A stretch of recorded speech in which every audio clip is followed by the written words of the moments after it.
As version 2.0's release draws ever closer, we will be looking at another deck, and as the stars have shown me and have collided, it's time to talk about a multiple deck, technically, and also an archetype tied together inside of it, that being the Royal Knights, and we will be getting into it. But as always, we have one little request for you guys, that when you are a part of the ad army, remember to accelerate that sub count by hitting the subscribe button. It does help out, and it allows us to keep growing, and it makes me happy knowing that you guys enjoy the videos that I am making. But as always, if you know what's the scoop, you know that when you get a first look, I do as well, as it allows me to give you guys the amazing information focused on these cards, so you don't have to look for it in a lot of hard places, and additionally allows you the opportunity to simply sit down, relax, listen, or watch and enjoy the video. So let's get into it. As we are talking about the Royal Knights today, I have it split up, but it is mostly focusing on the two Royal Knights that were focused in BT 18 and 19. This particularly being LordKnightmon and Dynasmon. Yes, in BT 19 there are Gallantmon's cards, but we'll talk about them in a separate video when the time comes. But today we are going to be talking about LordKnightmon and Dynasmon, as they have undergone the biggest, I think, changes and also adaptations to make sure that they are playable strategies now, and allows them to be interesting, as I will be starting off with LordKnightmon's cards, as we have many here, as we even have X-Antibody variants as well as options to go with them. So starting off with LordKnightmon's cards, we have the first and only level 3 so far for them, being a new Kotemon, which was on play by trashing one card with Knightmon in its text. In your hand, you get to draw 2, and for its inheritable all turns, this Digimon gains 1000 DP. Moving into the brand new Gladiemon, this Gladiemon reads as follows: on play or when Digivolving, by trashing one card with Knightmon in its text in your hand, until the end of your opponent's turn, one of your Digimon can't be deleted by your opponent's effects. And additionally, all turns, this Digimon gains 1000 DP for an inheritable. Solid. Moving into the brand new Knightmon, because it wouldn't be complete otherwise, we have Blocker as its first skill, and it has an end of your opponent's turn effect, where once per turn, you may choose one of your opponent's Digimon. Your opponent attacks with the chosen Digimon. Really cool. And then for its inheritable all turns, all your Digimon with Knightmon in their text get 2000 DP, so very strong. Moving into the BT18 LordKnightmon here, this one's very interesting because as a hand counter, or it's an ace Digimon, obviously being a dual purple, black and purple, I wanted to use the special art here, so that's why you don't see it. Additionally, it has the Blast Evolution mechanic, and then when Digivolving, you may play one level 5 or lower Digimon card with Knightmon in its text from your hand or trash without paying the cost. And then all turns, all Digimon with as much or less DP as this Digimon gain collision, which is really interesting. And additionally, it carries overflow -4, as it is an ace Digimon. Looking into BT19's LordKnightmon, we have a very interesting Digimon here, where on play or when Digivolving, you may play one level 4 or lower Digimon card from your trash without paying the cost. And then during your opponent's turn, once per turn, when any of your opponent's Digimon attack, you may change the attack target to one of your Digimon with the Royal Knight trait. So very interesting there. Moving into LordKnightmon X, which has arguably one of the coolest artworks I've ever seen. We will focus on it as it can Digivolve on top of LordKnightmon for a cost of 1, and then it carries inherently collision and piercing, which is cool. Then when Digivolving, for each of your Digimon, you get to Digivolve 1 on one of your opponent's Digimon. Then until the end of their turn, one of their Digimon can't Digivolve, all turns, while LordKnightmon or X-Antibody is in this Digimon's Digievolution card, all of your Digimon with Knightmon in their text gain Alliance and get 3000 DP. Moving into the only option card for this strategy, we have Fist of Athena here, which is very interesting, being a dual color purple-black, which reads, while you have a Digimon with Knightmon in its text, you may ignore this card's color requirements. For its main effect, until the end of your opponent's turn, give one of their Digimon start of your main phase, this Digimon attacks. Then you get to place this card in the battle area. All turns, when an attack target changes, you get to use the delay effect, where one of your Digimon gains piercing and security attack +1 until the end of your turn. And then for its security effect, you may play one level 5 or lower Digimon card with Knightmon in its text from your trash without paying the cost, and then you place this card in the battle area. Very, very cool. Moving into Dynasmon, we actually have a very big switch up, as Dynasmon is now going to be focusing pretty much on what it was, whereas with LordKnightmon, it's changed a lot actually from its yellow to black-purple counterpart. As we look at the new cards supported, we have Candlemon here, which is where on play, you reveal the top 3 cards of your deck. You get to add 1 yellow card with the data trait and 1 card with the Witchenly trait among them to the hand. Then you return the rest to the bottom of the deck. For its inheritable all turns once per turn, when this Digimon or this yellow Digimon with the data or Witchenly trait would leave the battle area by your opponent's effects by trashing your top security card, it doesn't leave. Moving into the brand new Wizardmon associated with this line, it has a when digivolving. By trashing your top security card, you get to draw 1 card and you gain 1 memory. For its inheritable all turns once per turn, when this yellow Digimon with the data or Witchenly trait would leave the battle area by your opponent's effects. By trashing your top security card, it doesn't leave. Moving into a brand new Wizardmon X, this one digivolves on top of Wizardmon for a cost of 0. And then on play and when digivolving, you get to add your top security card to the hand. Then if Wizardmon or X antibody is in this Digimon's Digi-Evolution cards, you may place 1 use cost 5 or lower yellow or purple option card from your hand as the bottom security card. Additionally, for its inheritable all turns once per turn, when this yellow Digimon with the data or Witchenly trait would leave the battle area by your opponent's effects. By trashing your top security card, it doesn't leave. Very cool.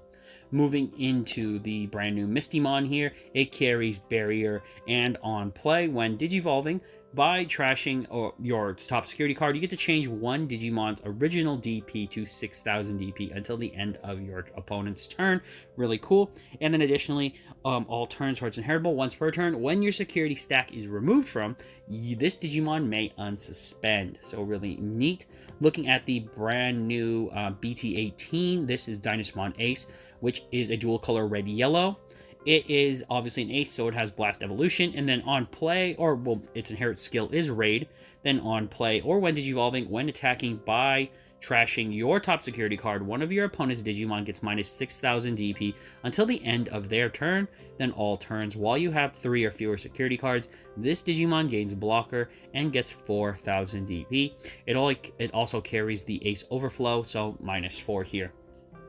Looking at BT19's Dynasmon, we actually have a bit of a similarity with LordKnightmon, where on play and when digivolving, by trashing your top security card, one of your Digimon gains Blocker and gets 6,000 DP until the end of your opponent's turn. Rather cool. And then all turns once per turn, when this Digimon would leave the battle area, if you have 2 or fewer security cards, you get to recovery +1 here. So very neat. As we now will look at the brand new Dynasmon X. So Dynasmon X is also dual color red and yellow and can digivolve on top of Dynasmon for a cost of 1. It carries Raid and Blocker inherently, and then when digivolving or when attacking once per turn, if Dynasmon or X antibody is in this Digimon's Digi-Evolution cards, by trashing your top security card, trash your opponent's top security card. And this Digimon gets 6,000 DP until the end of your opponent's turn. At the end of your turn, if you have 2 or fewer security cards, you get to recover +1. And looking at the final card here for specifically Dynasmon, we have Dragon's Roar, which when this card is trashed from the security stack, you get to activate its security effects. Starting off, while you have a yellow Digimon with the data or Witchenly trait, you may ignore this card's color requirements. Main, by trashing your top security card, one of your opponent's Digimon gets minus 6,000 DP until the end of their turn.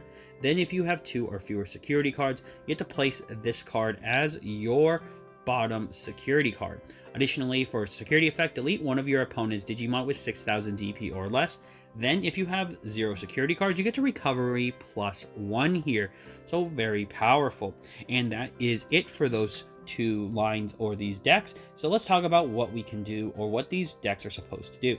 So starting off with LordKnightmon, this one's actually rather interesting because it's very simple, and it is more of, I would say it's more different than its original yellow counterpart, where originally the yellow version of LordKnightmon was focused on controlling the board and slowly giving you aggression by playing more of your rookies back out.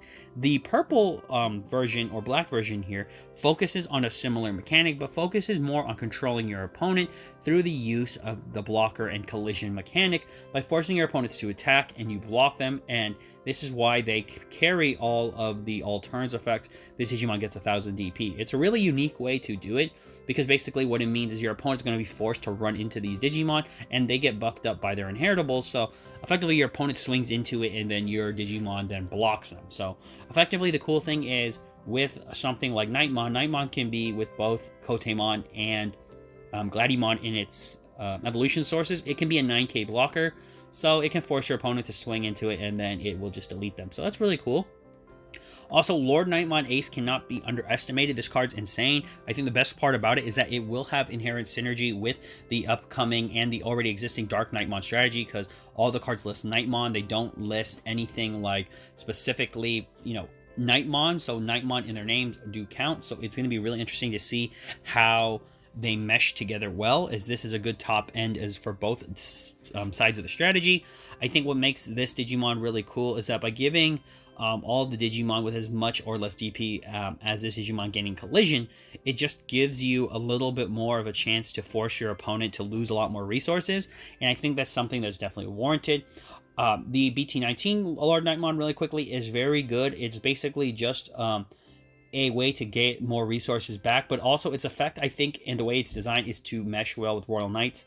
I think the whole point is that you're supposed to use it with the Royal Knight strategy and use it on play, because it is 11, so you're just to play it out, and then use it to bring back something like, I think Omekamon is the card you can play in the Royal Knight deck, is a level 4 lower, and then effectively this card allows you to kind of switch attack targets, so it's really neat. And I do like that option. And then LordKnightmon X, really quickly, is just really fantastic as a top end. It can de-digivolve. It has collision and piercing. So effectively, this thing is just going to be dealing with a lot of cards. Strangely enough, it doesn't have blocker. So, you know, I thought that would be... well, I mean, you know what I mean. It has collision, but I thought this thing might actually have blocker instead, because inherently having piercing would mean it could be offensive and defensive, but collision is pretty much the same. So it's really unique here. Additionally, having access to its final effect is just insane. So if it has LordKnightmon, and then all of your Digimon with Knightmon gain Alliance and the DP 3000 up, is just insane for outputting damage. And I think that's a really cool top end. Like, as soon as you get into this thing, if you're playing the Dark Knightmon package, you can get Dark Knightmon on the field. Imagine going for it with, I think, the BT7 Skull Knightmon, which is Security Attack +1. You can give it Alliance, suspend this, and then give it like 12,000 DP, and it's already going to have 3,000 plus, so it's just going to be doing a lot of damage. So that's just really cool. So just putting it out there, it's neat. And then Fist of Athena is just really cool, because I think this card is designed very well for the archetype. It allows it and all the Knightmon related strategies to kind of take this card and really stretch out some of their abilities to force the opponent. I think it's just to effectively make up for the lack of aggression. You can actually deal with your opponent's board a bit quicker by forcing them to attack, instead of you actually having to do the damage instead. But then for its delay effect, by giving piercing and security attack +1, it just basically screams that you're going to be able to basically retaliate and do more damage on the following turn. So that is a very good way to do it. And like I said, this is also going to be playable in Twilight, because Digimon with Knightmon is on the text of this card, so the Dark Knightmon strategy can use this card extremely well. Additionally, for its security effect, by playing a level 5 or lower Knightmon in its text, it's just really, really good. I just think that's cool that the card basically says level 5 or lower, so you're basically bringing out Knightmon, Dark Knightmon, whatever you need, and then you get to bring from your trash, so it's recycling, and then you get to put in the battle area on top of it. So effectively, this card basically just says, hey, go ahead and place one out because you checked in security, and guess what? I'm coming right to the battle area to get that delay ready. Okay, so moving on into Dynasmon, because I think this one's really easy to talk about. It's basically just that it's finally a strategy, and they're introducing the Witchinly trait as well, which is really cool. So I really like that fact, because that means there probably going to be more Witchinly support at some point. But the main focus I'm getting on here is that Dynasmon really just needed a full like deck centered around it. It was one of those cards where it didn't feel bad on its release from BT6, but it just didn't have enough of a strategy around it to really do anything. These cards kind of show you what you're supposed to do with the deck. You're supposed to manipulate your security by trashing it and then recycling it back with your other cards. The cool thing I like about the Ace Dynasmon here is that what it's really doing is that in conjunction with Mistymon, you're just getting rid of your opponent's field quicker by turning their Digimon to 6,000 DP, and then this thing will protect you, basically. So it's more of a defensive card, which is interesting because it does have Raid, trade. But inherently, I think the problem with this Dynasmon is that it is inherently defensive, but it has an aggressive tool, so there might be some more support coming down the line to fix that issue, because it is yellow-red, so there might be some type of way to give it more security attack or more DP on top of, that. So that might be something to look out for. Looking at the BT19 one, I like this one because very much like LordKnightmon, these are designed to be also for this deck, but also for substitutes in Royal Knights themselves, because its effect on play is insane. I think this card's really good, because by trashing the security card, you get to make the blocker and give it 6,000 DP. Inherently, this card becomes a 17k DP blocker. That's insane. There's nothing getting through it, basically. And that's just really good, because it basically deters a lot of Digimon from swinging. And then for its last effect, where it leaves the battle area with 2 or fewer security cards, you get to recover 1. And Royal Knights, this basically means you can continue in case your opponent's rushing you down. However, if you're playing this in the normal deck, what this means is if they remove this Digimon, you now have a better chance at surviving, because maybe they're trying to clear out everything before they finish you off. This card gives you just 1 security back, and it might just be enough to keep you in the game. Dynasmon X is an interesting card to talk about for a few reasons. I think the most interesting thing about this card is that it can win games. It's very reminiscent to something like, trying to think of the Digimon on the top of my head, but basically, it almost kind of reminds me of Beelzemon X, where when you trash the top card of your security card, you trash your opponent's top security card. That's pretty crazy, but the thing that's good about this card is that at the end of the turn, or end of your opponent, at the end of your turn, if you have 2 or fewer security, you gain 1 back. So effectively what this means is if you don't finish your opponent, but get them really close to being finished off, like maybe they have 0 security left, and you have 0 security left, you get to put 1 on top of your deck, and now your opponent is forced to have to deal with that security and have a game-winning blow to win the game. So that already is just good right there. And finishing off with talking about Dragon's Roar, I think Dragon's Roar is really cool. I like the fact that it can effectively be a tactical retreat. So when it gets checked, it basically gives you a security back, and it will delete one of your opponent's Digimon with 6,000 DP or less. So say you change it with Mistymon, but you don't have a way to win yet. They swing into your security, they check this gets rid of their Digimon, and then they are forced to have to kind of deal with that as a result of it. Like the Dragon's Roar will just delete the Digimon, you'll gain the recovery, and you'll be able to get back. Also, when you use this card for its hard-to-play effect, you're able to get it as your bottom security card. So effectively, if you have no security, this card basically just puts itself back, or if you have 2 or less, it'll give you 3. I just like that as a potential option, so you don't lose with decks like this. But yeah, that's the main benefit of Dynasmon. I think of the two, LordKnightmon is obviously more playable because LordKnightmon extends to so many other strategies right now. Well, mainly just specifically SkullKnightmon as well, and DarkKnightmon, but it's just enough because those decks have a lot of support, so you can kind of flush between the two. And between Dynasmon, the problem with Dynasmon right now is it's still missing probably another wave of support to go with it. Once that comes, this deck might be fully completed. I think one thing this deck really does need access to is something that the LordKnightmon deck actually has, and that's redirection attack, or maybe having blocker, more blocker. Because this deck's one weakness I still see is that there's no way to pace your opponent down, so they have to keep attacking you, and then you're not really stopping them. You have to be getting rid of their Digimon to really stop them. Yes, you have blocker, but you don't have it on everything you'd want. And there isn't really a good way to just, force your security back up, so you're going to have to figure that out. Obviously, for trying to build these decks, this is an interesting topic because I do know that the people have tested out the LordKnightmon cards. They've tested them out in DarkKnightmon as well, so the shell exists. The also card protagonist video of, I think, Twilight as them using the LordKnightmon cards. So that deck is actually very developed, I think. It's still been worked on. The thing with Dynasmon is that people haven't really worked on it yet. I think the deck is still missing a few tools, but in time, I think this deck will come together. I do think if you want to try playing either of them once they get released, the main thing I would suggest is if you're going to play Dynasmon, really tweak with the deck and see what you like. I really am a fan of Dynasmon. I love its design, but I do think this deck definitely needs a bit more gas. And pretty much that's all I've got for you guys today. Unfortunately, this isn't a Liberator deck, so it doesn't have any really ways to play it, but a lot of people have been testing out both of these strategies online, so you have plenty of videos to check out from. But as always, this has been Brad from the Army. Welcome to those who have seen What's the Scoop for Royal Knights, and as always, I'm signing off. And for all of you out there, to sign on.